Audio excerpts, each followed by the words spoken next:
Hola, ¿qué tal? ¿Cómo les va? Espero que se encuentren todos bien. Mi nombre es López Vanessa. Soy la docente del turno noche de Materno Infantil 2. El tema que voy a presentar en el siguiente PowerPoint es diabetes gestacional. Les doy la bienvenida a la segunda cursada. Les deseo muchos éxitos. Y bueno, una vez hecha la presentación, comenzamos. Bueno, para comenzar primero vamos a repasar un poco. Vamos a empezar a definir primero qué es la diabetes. Según la OMS, la define como un estado crónico de hiperglucemia. ¿Qué es la hiperglucemia? La hiperglucemia es cuando los niveles de glucosa en sangre están muy altos, es decir, están muy elevados, y que puede derivar de múltiples factores, tanto ambientales como genéticos, lo que a menudo actúan en conjunto. Así lo define la OMS, ¿sí? Entonces, la hiperglucemia es el estado, ¿sí?, en el cual los niveles de glucosa en sangre están muy elevados. Eso es lo que produce la diabetes. La hiperglucemia puede ser la consecuencia de la falta de secreción de insulina o de la presencia de factores que se oponen a su acción. ¿Qué es la insulina? La insulina es una hormona. Esta hormona es la que ayuda, ¿sí? Es la que ayuda a que la glucosa que se encuentra en la sangre pueda pasar a la célula y así en la célula se pueda sintetizar y obtener energía a través de la glucosa. Si nosotros no tenemos esa insulina, esa glucosa se acumula en la sangre y no puede ingresar a la célula. Por eso es muy importante la función de la insulina. ¿Sí? En la próxima filmina vamos a ver la clasificación de diabetes. Acá, como pueden observar, la clasificación de diabetes se divide en diabetes pregestacional, es decir, la paciente ya tenía diabetes antes del embarazo, ya tenía un diagnóstico de diabetes previo al embarazo. Y se puede clasificar esta diabetes pregestacional en dos. En diabetes tipo 1, que es insulino dependiente o juvenil. En esta clasificación el cuerpo no produce insulina, es decir, que en la diabetes tipo 1 el cuerpo no produce insulina, y en la diabetes tipo 2 no es insulino dependiente, es decir, es la más común, es la que se da en los adultos, y el cuerpo no produce insulina o sí la produce, pero no la produce de manera adecuada, ¿sí? Es insuficiente la insulina, entonces la glucosa permanece en la sangre produciendo hiperglucemia. Tanto en la diabetes tipo 1 como en la diabetes tipo 2 se puede dar un cuadro de hiperglucemia, ¿sí? Para que quede claro. Pero la diabetes tipo 1 y la diabetes tipo 2 son las pregestacionales, las que estaban previo al embarazo ya diagnosticadas.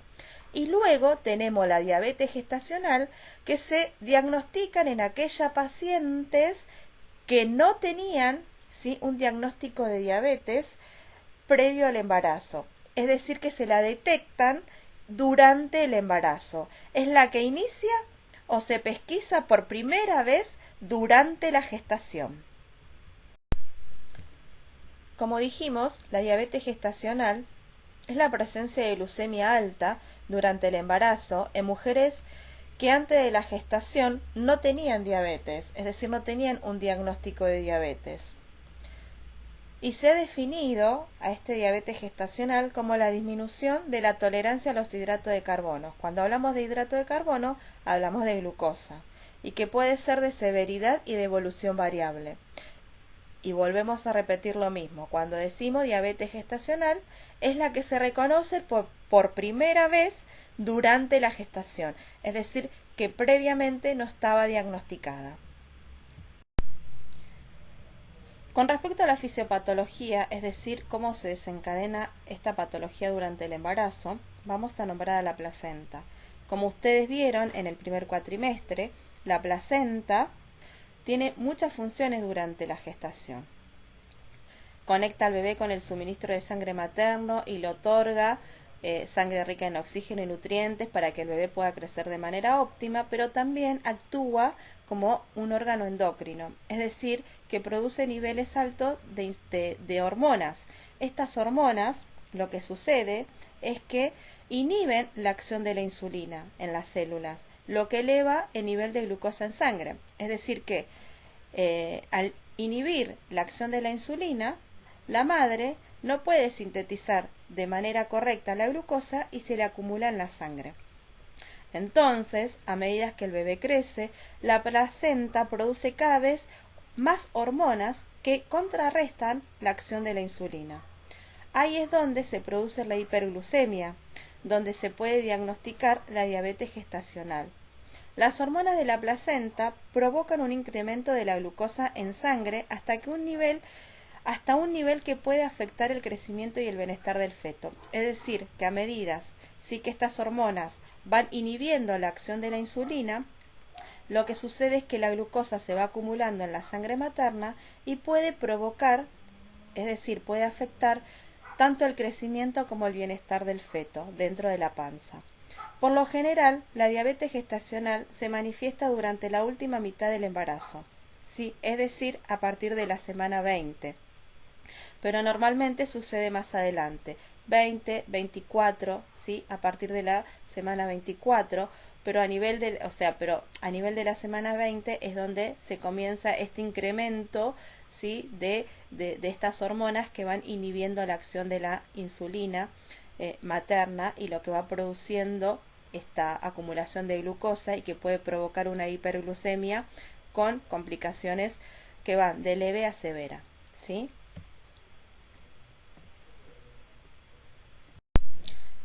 Entonces, repasemos para que quede bien en claro. Diabetes pregestacional. Previo a la gestación nos referimos a diabetes mellitus tipo 1 o tipo 2 que se diagnostica antes del embarazo. Diabetes gestacional es la que se define como el inicio o primer reconocimiento de la tolerancia anormal de la glucosa durante el embarazo, es decir, que se diagnostica esta intolerancia a la glucosa durante el embarazo, ¿sí? No había ningún diagnóstico previo de diabetes, sino que se diagnostica en el embarazo, durante la gestación.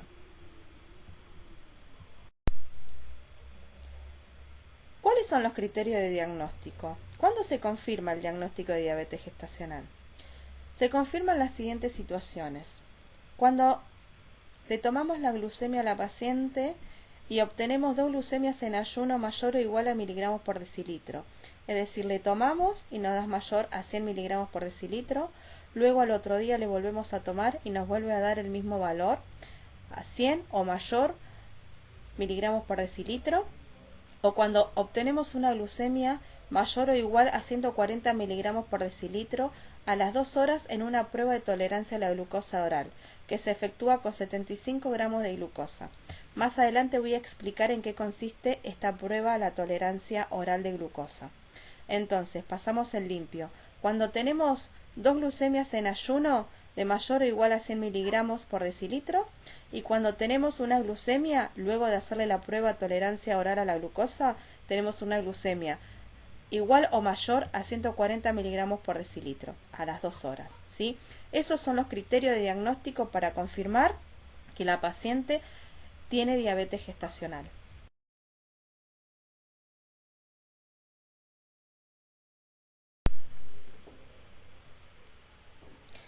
Es necesario tener en cuenta, ¿sí?, que para descartar o confirmar una diabetes gestacional se debe hacer en el primer trimestre de embarazo en aquellas mujeres con factores de riesgo, como por ejemplo haber presentado diabetes gestacional en un embarazo anterior, abortos de repetición, tener antecedentes familiares de diabetes o situaciones que se asocian con la resistencia a la insulina, como por ejemplo hipertensión, hiperlipemia, obesidad, etc. En los demás casos, las pruebas para descartar diabetes gestacional debe practicarse entre la semana 24 y 28 de embarazo, ¿sí? Entonces, en esta semana es donde se hace la prueba a la tolerancia de glucosa, que en la próxima filmina voy a explicar paso por paso cómo se realiza dicho procedimiento. La metodología para el procedimiento ¿sí?, de la prueba a la tolerancia a la glucosa oral es la siguiente. Se debe tomar una primera muestra de sangre en ayuna para determinar qué glucemia tiene la paciente antes de administrarle la glucosa. Luego que le tomamos la muestra de sangre y determinamos qué glucemia tiene, se administra 75 gramos de glucosa disuelta en 300 mililitros de agua. ¿Sí? Se debe ingerir en 5 minutos. Luego se debe esperar 2 horas y se toma una segunda muestra de sangre para determinar la glucemia, ¿sí?, es decir, a las 2 horas de la ingesta. ¿Qué valor me tiene que dar a mí para descartar que la paciente tiene diabetes gestacional? Me tiene que dar un valor menor a 140 miligramos por decilitro a las 2 horas. Es decir, la glucemia de esa paciente debe ser menor a 140 miligramos por decilitro. Si el recurso está disponible, ¿sí?, es posible y es necesario repetir la prueba de la tolerancia de la glucosa oral a aquellas pacientes que se encuentran con factores de riesgo, ¿sí? Recuerden que anteriormente dijimos que un valor de 140 igual o mayor, ¿sí?, estamos en presencia de un diagnóstico de diabetes gestacional. Para descartar una diabetes gestacional, el valor debe ser menor a 140 miligramos por decilitro a las 2 horas luego del procedimiento de la prueba de la tolerancia de la glucosa oral, ¿sí? Eso ténganlo presente y traten de recordar siempre los valores, ¿sí?, de corte, de límites, porque se lo vamos a preguntar tanto en los exámenes parciales como en los finales, y es muy importante para un enfermero saber, ¿sí?, qué valores debe manejar la paciente. Un valor normal debe ser de 140, menor a 140 miligramos por decilitro. Si hablamos de 140 o más, hablamos de un diagnóstico de diabetes gestacional. Un valor normal debe ser inferior a 140, ¿sí?, a las 2 horas luego de la prueba de la tolerancia de la glucosa oral, ¿sí? Espero que haya quedado claro. Los factores de riesgo, sí, que nombramos en casi todas las filminas, que son aquellas pacientes que pueden tener más riesgo de padecer una diabetes gestacional, son aquellas que ya tienen un antecedente en la familia, de algún familiar que padece diabetes, puede ser padre, madre, hermanos, ¿sí? Aquellas mamás que son de edad materna superior a los 30 años, aquellas pacientes con una obesidad, con un índice de masa corporal mayor a 26, aquellas pacientes que ya le diagnosticaron una diabetes gestacional en los embarazos previos, aquellas que tuvieron una mortalidad perinatal y que no les supieron explicar la causa, ¿sí? Aquellas pacientes que tienen una macrosomía fetal actual, es decir, que el bebé es más grande de lo que debería ser en tamaño y peso, o aquellas mamás que ya tuvieron antecedente de uno o más hijos con peso al nacer de 4.000 gramos, es decir, aquellos que tuvieron un bebé mayor a 4 kilos, y aquellas que tuvieron malformaciones congénitas. Todos estos factores de riesgos es necesario tener en cuenta a la hora de valorar y evaluar una paciente con riesgo de padecer diabetes gestacional. Es muy importante tener todos estos datos y estos antecedentes para poder diagnosticar de manera precoz y estar atento y atenderla como una paciente de alto riesgo para evitar complicaciones mayores, ¿sí?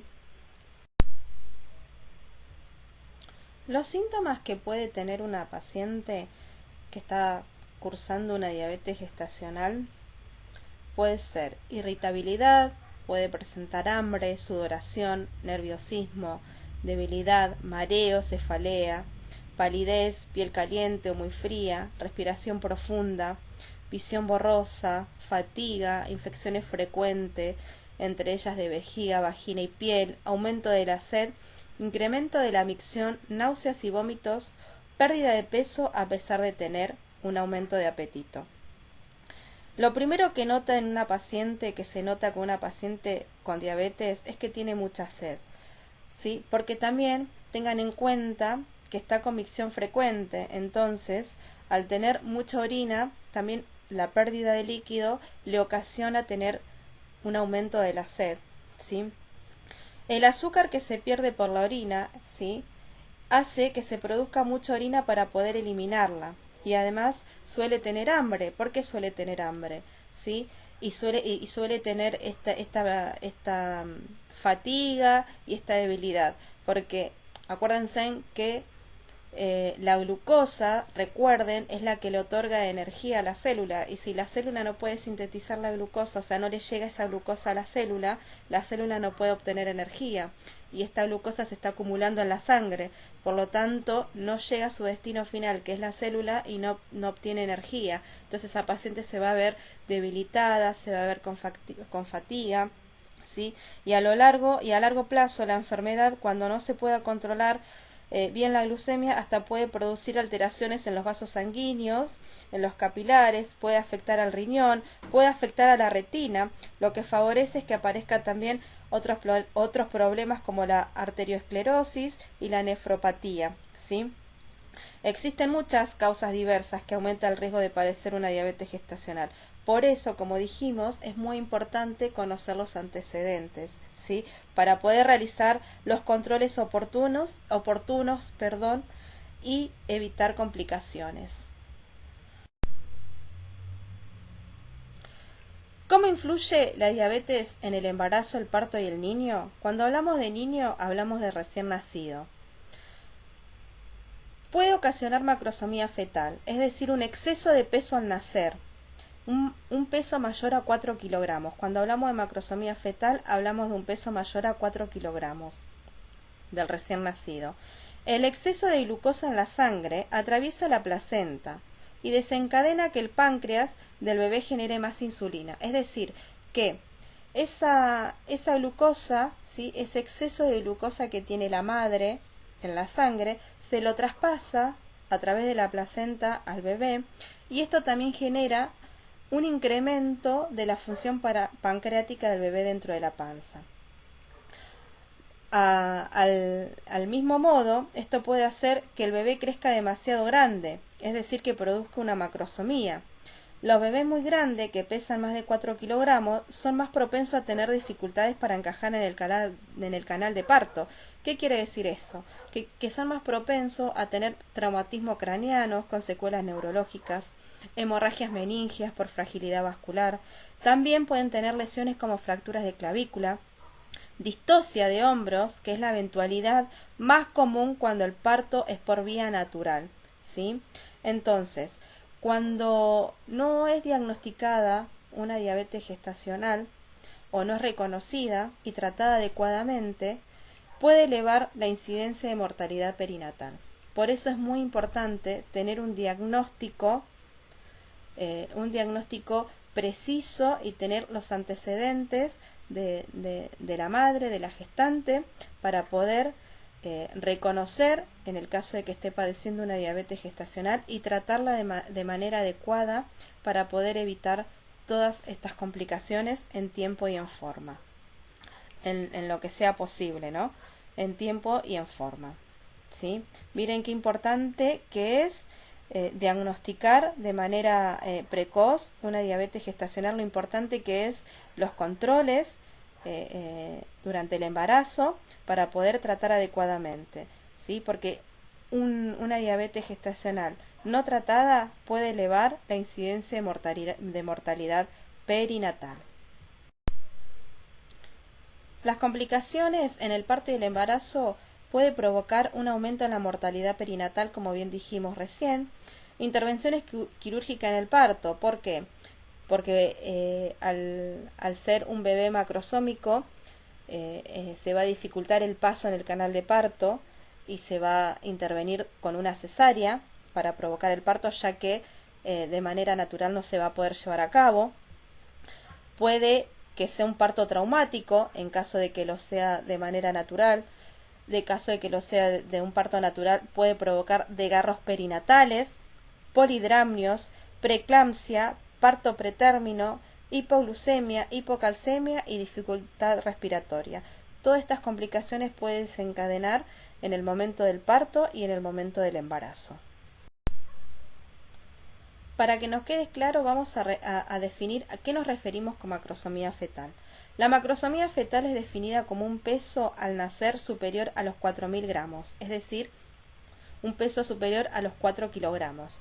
Condiciona al parto vaginal y es la responsable de la mayoría de la distosia de hombros en las presentaciones cefálicas, dificultad que conlleva secuelas graves como la elongación del plexo braquial y las hemorragias ya mencionadas, ¿sí?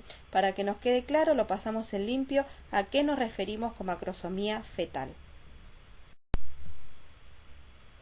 En esta imagen podemos observar un feto macrosómico de una paciente con diabetes gestacional. Así es como el bebé comienza a crecer dentro de la panza, esos niveles sanguíneos altos de glucosa en la madre se lo va proporcionando al bebé de manera adicional. El bebé comienza a crecer, a crecer, a crecer dentro de la panza y hace que él mismo aumente de peso. Y es así como durante la diabetes gestacional se produce la macrosomía fetal.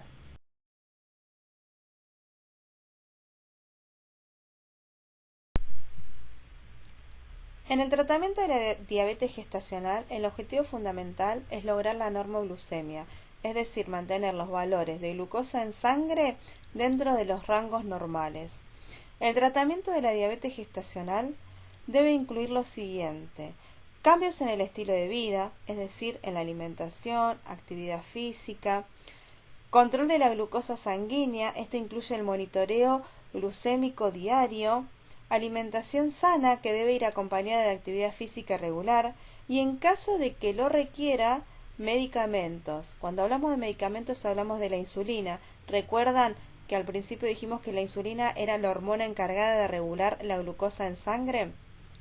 Entonces, para que este tratamiento sea oportuno y eficaz, es necesario, ¿sí?, un diagnóstico que se establezca de manera precoz para el tratamiento médico obstétrico neonatal más adecuado. Las bases generales del tratamiento son una alimentación saludable, es decir, una alimentación rica en fibra, con bajo contenido de grasa, pocas calorías, una dieta que contenga frutas, vegetales, cereales. Cuando hablamos de dieta no hablamos de bajar de peso, sino de llevar un control de peso y evitar la obesidad. Es muy importante también que la mamá preste atención en los tamaños de las proporciones. Llevar un control obstétrico especializado, ¿sí?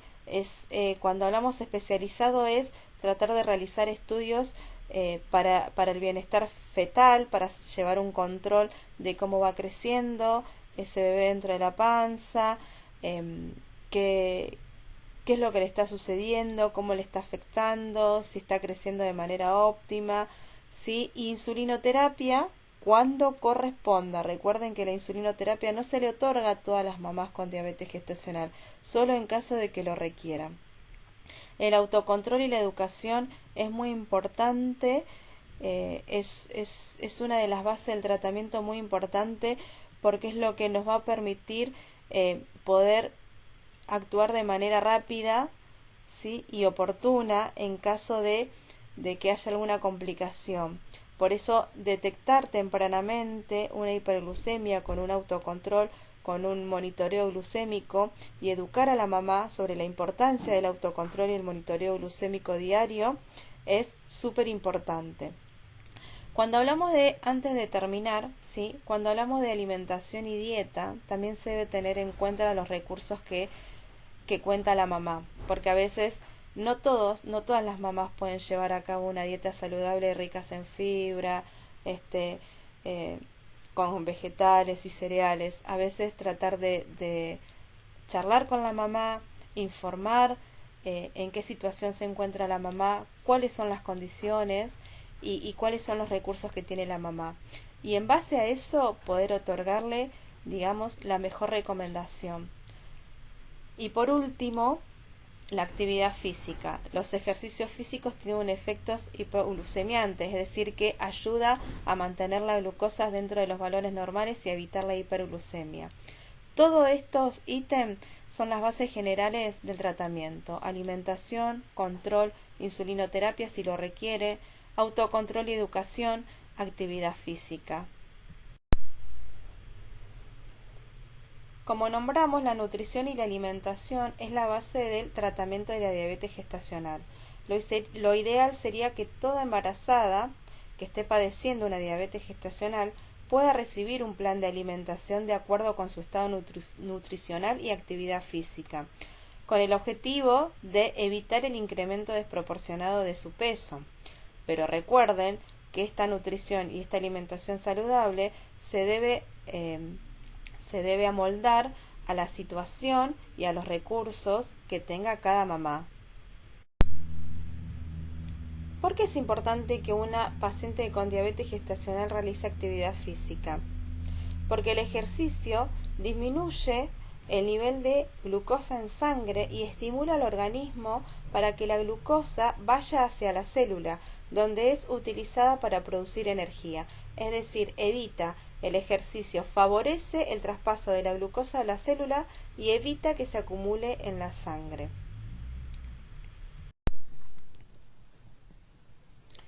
El autocontrol de la glucemia corresponde al monitoreo glucémico de la paciente, es decir, es el parámetro de control metabólico que nos va a otorgar a nosotros el valor y nos va a permitir tomar conductas terapéuticas de manera rápida y oportuna. Para que esto sea de mayor utilidad y sea eficaz, se debe alcanzar con una educación y una supervisión del cumplimiento. Es decir, que debemos verificar que la paciente cumpla con el autocontrol, haya entendido de manera, de manera eficaz cómo se debe hacer el autocontrol, los horarios que se deben hacer los autocontroles, explicarle que lo debe hacer en ayuna, ni bien se levanta por la mañana y después de cada comida, después del almuerzo, después de la cena, explicarle los valores que le debería dar. Por ejemplo, explicarle que la glucemia en ayuna debe ser entre 70 y 90 miligramos por decilitro, explicarle que debe ser menor a 100 miligramos por decilitro el valor, explicarle que una glucemia post-cena o post-almuerzo, es decir, postprandial, tiene que ser entre 85 y 140 miligramos por decilitro. Entonces, darle los valores, explicarle cuáles son los valores normales para que cualquier alteración lo pueda manifestar de manera oportuna, ¿sí? Y el equipo de salud pueda actuar, el médico, el obstetra, enfermera pueda actuar de manera oportuna y eficaz. ¿Sí? Esto tal vez puede sonar un poco incómodo y complicado para la paciente porque es algo que incorpora a su estilo de vida, pero se tiene que volver de manera rutinaria, ¿sí? Para la paciente tiene que ser algo rutinario y a medida que lo va poniendo en práctica se le es más fácil y explicarle la importancia que tiene el autocontrol de glucemia y la importancia del cumplimiento del mismo. En esta imagen podemos observar un glucómetro, que es un dispositivo por el cual se mide la glucemia. En el dispositivo se debe colocar una tira reactiva, luego hay que esperar unos segundos que se encienda y cuando nos marca el glucómetro nos va a marcar, se va a poner en la pantalla una gotita. Cuando esa gotita está en la pantalla vamos a pinchar al paciente en la parte distal de los dedos, ¿sí? Vamos a retirar una gotita de sangre y lo vamos a aplicar en la tira reactiva, ¿sí? Siempre la tira reactiva debe estar colocada en el glucómetro, nunca la retiramos. Una vez que la gotita de sangre la colocamos en la tira reactiva, esperamos unos segundos que el glucómetro nos marque el valor y así vamos a tener el valor de la glucemia. Así es como le debemos explicar a la paciente que se debe tomar una muestra en ayuna, una muestra prealmuerzo, precena, ¿sí? Predesayuno y premerienda también, en caso de que lo requiera. Entonces, pasamos en limpio. Tenemos el glucómetro, las tiras reactivas. Una vez que colocamos las tiras reactivas en el glucómetro, hacemos un pinchacito en el dedo, en la parte distal de los dedos, de las yemas. Retiramos una gotita de sangre, apoyamos la tira reactiva en la gotita de sangre y esperamos que el glucómetro nos dé el valor de la glucemia. La educación está dirigida fundamentalmente al control optimizado de la diabetes y la insulinoterapia de aquellos pacientes que requieran insulinoterapia. Es importante que se utilice métodos y técnicas de participación activa a la hora de informar y educar. Por ejemplo, debemos asegurarnos si la paciente comprendió lo que es la diabetes gestacional, si comprendió la importancia de su tratamiento, si se inyecta insulina, si conoce su efecto, si sabe la dosificación, si sabe cómo inyectarse, cómo debe conservarla, saber interpretar y anotar los resultados de la glucemia capilar, si comprendió los valores que debe tener tanto en ayuna como después del almuerzo, después de la cena, ¿sí?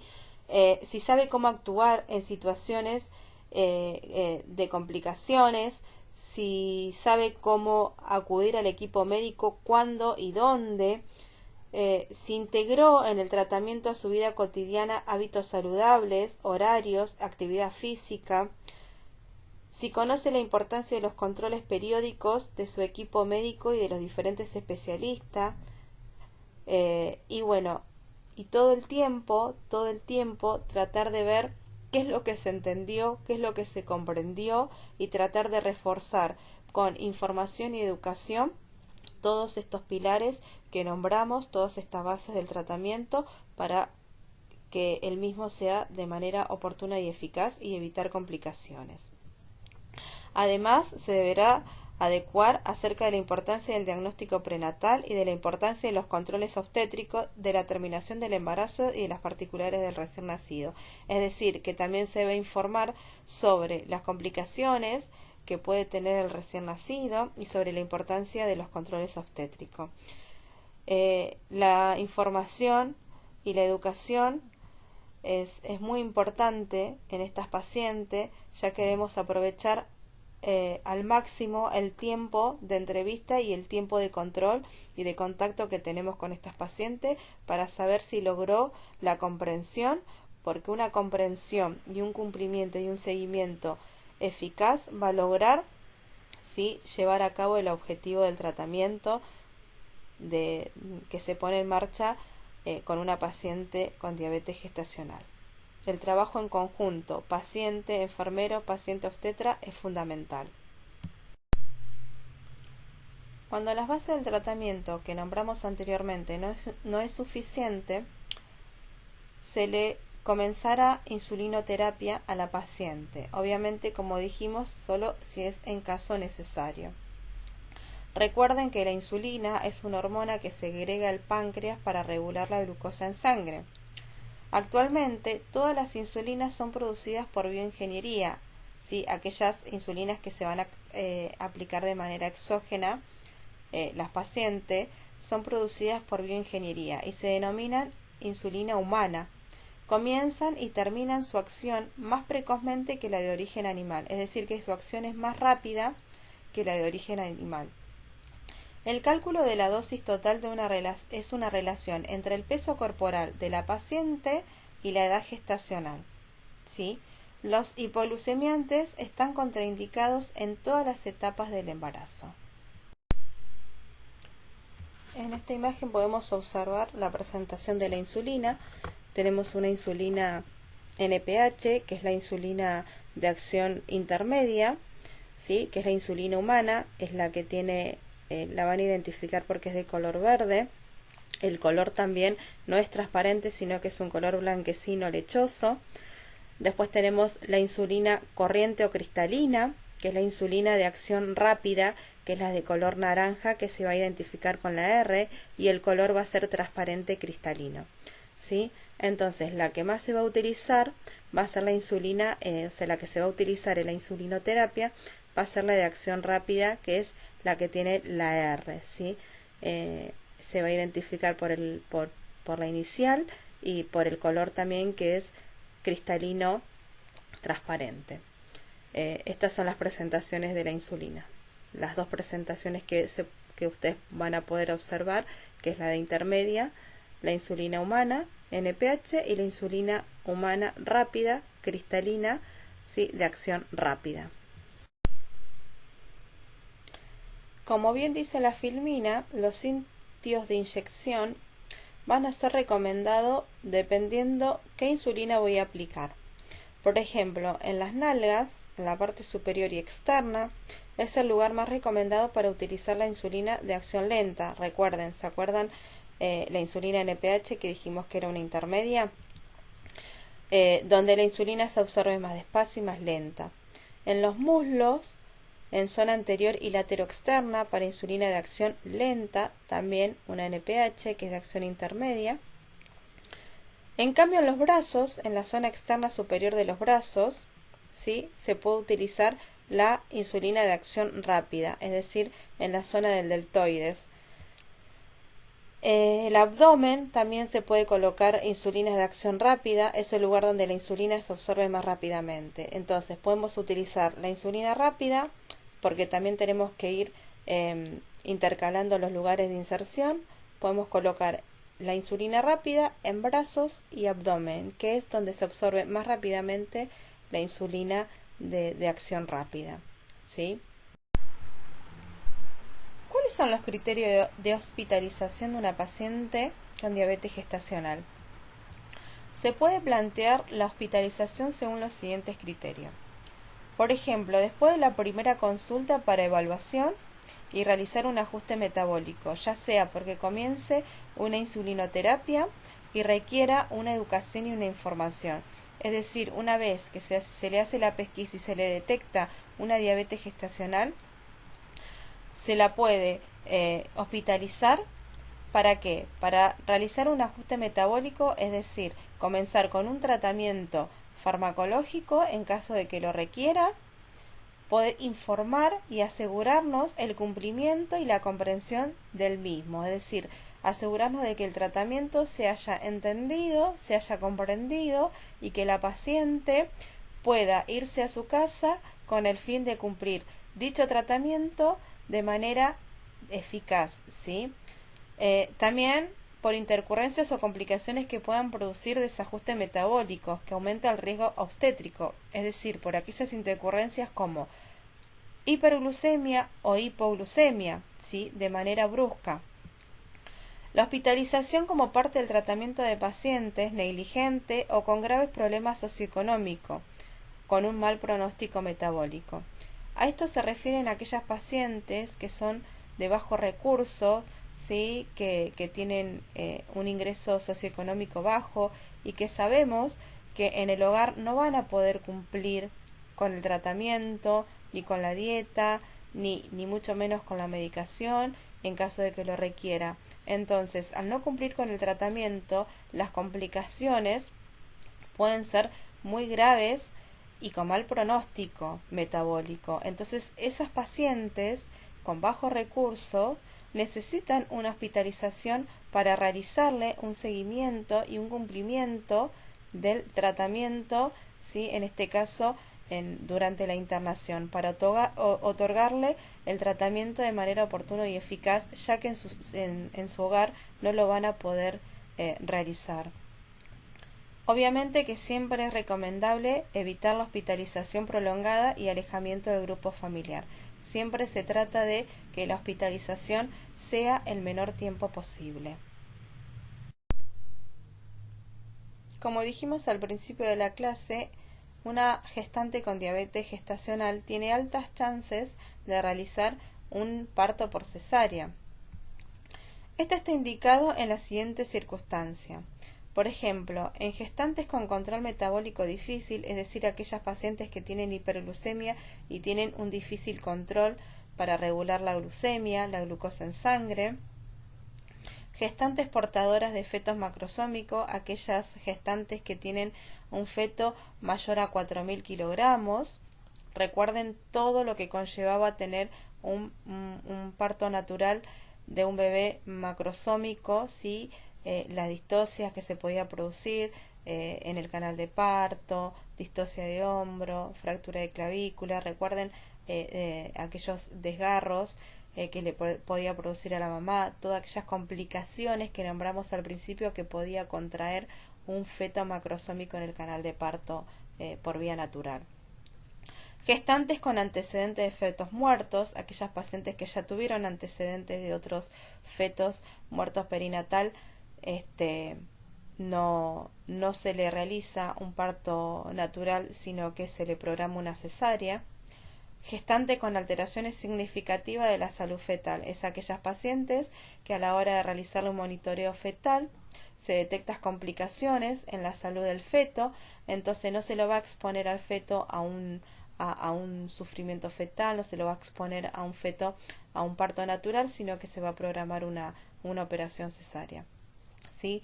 Todas esta circunstancia está indicada para realizar una operación cesárea, es decir, un parto por cesárea. Bueno, las acciones de enfermería para realizar con una paciente gestante con diabetes gestacional son varias, son muchísimas. Primero, ante que nada, debemos evaluar el nivel actual de conocimiento de la paciente, ¿sí?, relacionado con el proceso de la patología. Es decir, debemos evaluar qué es lo que conoce la paciente de su patología, qué información tiene, qué entendió, qué dudas tiene, si comprendió lo que le está sucediendo.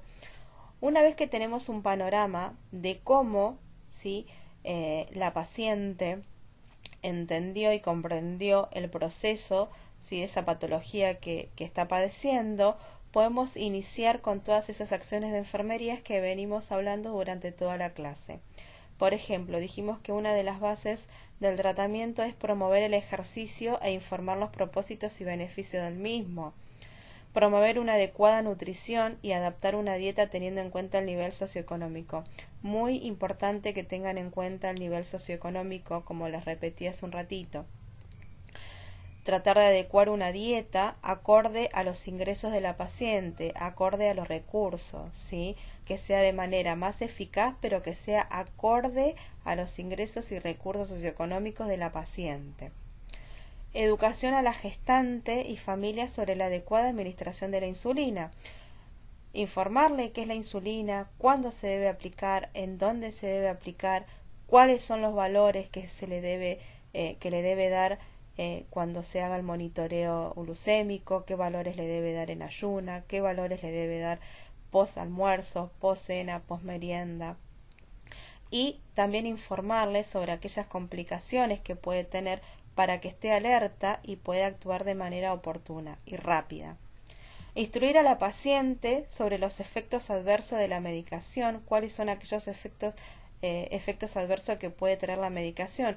Obviamente que si está aplicándose una insulina, la paciente no cumple con la dieta o hace demasiado ejercicio y no cumple con la dieta y se aplicó insulina, explicarle que una de los efectos adversos es contrario, es la hipoglucemia, que es tan grave como la hiperglucemia. Yo diría más grave, pero explicarle que es tan grave todos los excesos, tanto elevado como aquellos que disminuyen, la hiperglucemia como la hipoglucemia, ¿sí? Control por parte de enfermería de los valores de glucemia.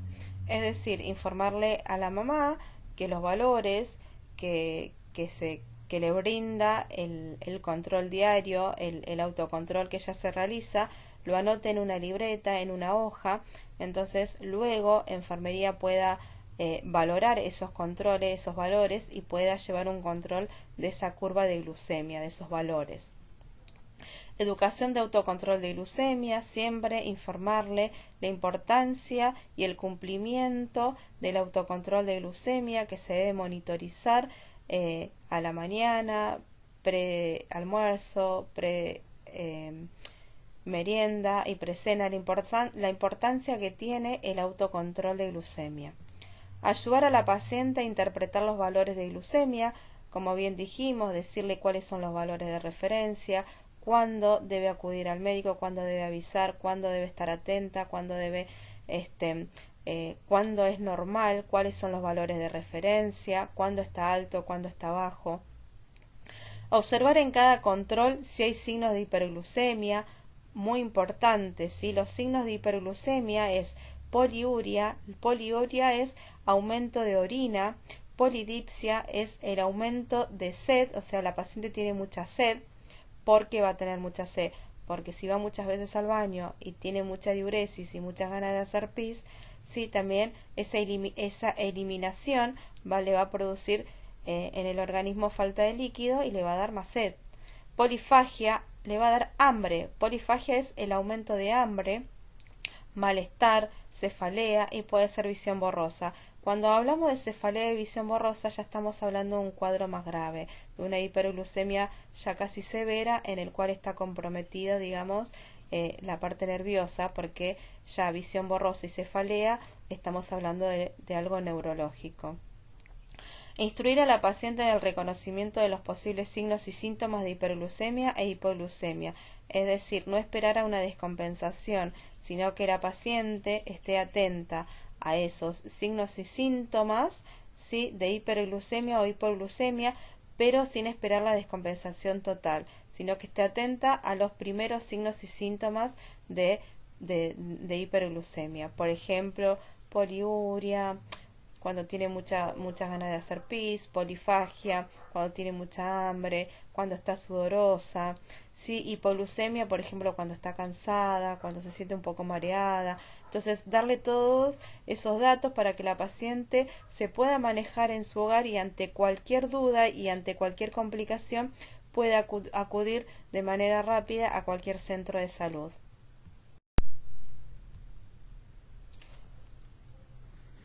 Cuando hablamos de cuidado de enfermería, nos debemos plantear objetivos principales. Cuando hablamos de objetivos, nos debemos preguntar el por qué hacemos cada acción. Cada acción que realizamos, cada cuidado, tiene un objetivo por el cual nosotros realizamos esa acción.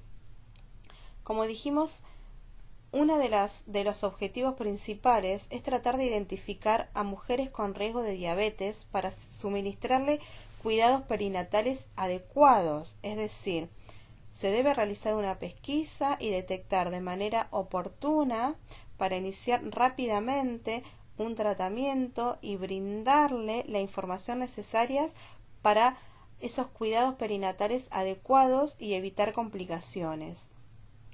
Otro objetivo es, una vez detectada la diabetes gestacional, un objetivo con esa gestante es mantener los valores de glucosa sanguínea similares a los fisiológicos. Recuerden que un valor normal en ayuno debe ser menor a 100 miligramos por decilitro, o sea que el valor que vamos a tratar de mantener va a ser entre 90 y 100 miligramos por decilitro. Ese va a ser el objetivo de glucemia de esa paciente con diabetes gestacional. Otro objetivo va a ser proporcionar educación y orientación adecuada a la paciente para su control personal, el del feto y recién nacido. Cuando hablamos de educación, hablamos de información, mucha información. Y con respecto a la educación, es todo lo que conlleva en el área de salud, toda la información con respecto a la salud. Cuando hablamos de educación en salud. Eso es lo que nosotros como enfermeros, ustedes como futuros enfermeros deben tener en cuenta. Cuando hablamos de educación, es educación con respecto a la salud. Otro de los objetivos es prevenir y detectar en etapa temprana complicaciones potenciales de la diabetes durante todo el ciclo del embarazo. Si la paciente pudo lograr un autocontrol, pudo llevar a cabo un tratamiento y pudo cumplir y tener un seguimiento ¿sí?, de manera oportuna, el objetivo es prevenir y detectar a tiempo cualquier complicación que ponga en riesgo la vida de esa mamá o de ese feto. Entonces, detectar a tiempo para poder evitar complicaciones que pongan en riesgo la vida, tanto de la mamá como del bebé. Y por último, promover un ajuste psicosocial positivo al parto a través de la comprensión y la aceptación de la diabetes. Si todo lo charlado anteriormente se pudo lograr, si se pudo tratar de tener un seguimiento y se pudo trabajar en conjunto, tanto la mamá como el profesional de salud, ya sea la obstetra o la enfermera, el objetivo es tratar de que esa mamá pueda comprender y pueda aceptar esa patología que está padeciendo durante el embarazo y tratar de que llegue al parto con una actitud psicosocial positiva. Ese es el objetivo, digamos, final para que pueda llegar al final de su embarazo de manera óptima y positiva. Esos serían los objetivos principales de los cuidados de enfermería. Toda acción tiene que tener un objetivo y estos serían los objetivos principales a la hora de realizar los cuidados de enfermería. Muchas gracias por su atención. Hasta acá llegó la clase de diabetes gestacional. Cualquier duda, sugerencias que tengan, si el video no se pudo ver bien, si no se pudo escuchar bien, si hubo alguna parte que no se entendió o no se escuchó bien, les pedimos que se comuniquen, si cada uno con su respectivo docente y nos hagan llegar sus complicaciones, sus dudas, sus consultas, su sugerencia. La idea es que cada uno se pueda comunicar con su docente que le corresponde de cada comisión y turno para evitar una comunicación cruzada. Entonces, la idea es que cada uno se pueda comunicar con su docente de su comisión y su turno. Espero que se haya entendido, que se haya escuchado. Muchas gracias nuevamente y hasta la próxima clase. Cuídense mucho.